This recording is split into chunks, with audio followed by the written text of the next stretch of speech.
ఆర్థిక మంత్రి నిర్వహణ వల్ల, ప్రభుత్వ నిర్వహణ వల్ల గత 4-5 సంవత్సరాలుగా క్రమక్రమంగా తగ్గుతూ వచ్చి ఈ సంవత్సరం 4.4% పరిమితం చేశారు.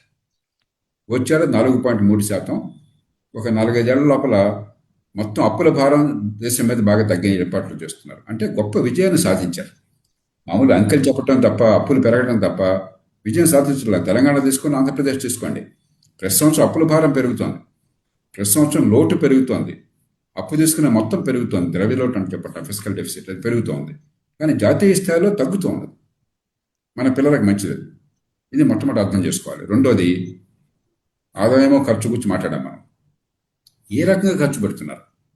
పనికొచ్చే డబ్బా, లేకపోతే ఊరికే దుబారా ఖర్చా? దేశ చరిత్రలో ఎప్పుడు లేని రీతిలో రికార్డు స్థాయిలో పెట్టుబడులు పెంచారు.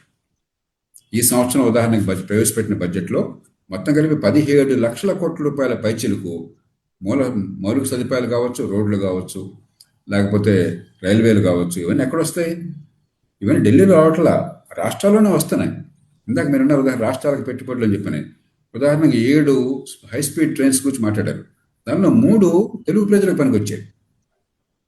పూనా నుంచి హైదరాబాద్కి, హైదరాబాద్ నుంచి బెంగళూరుకి, హైదరాబాద్ నుంచి చెన్నైకి. ఎక్కడ వచ్చేది? ఢిల్లీకి పనికి వచ్చేది కాదు, మనకు పనికి వచ్చేది. అటు ఆంధ్రప్రదేశ్కి, తెలంగాణకి. ఎందుకంటే హైదరాబాద్ నుంచి బెంగళూరుకి వెళ్ళి రాయలసీమ నుంచి పోతుంది.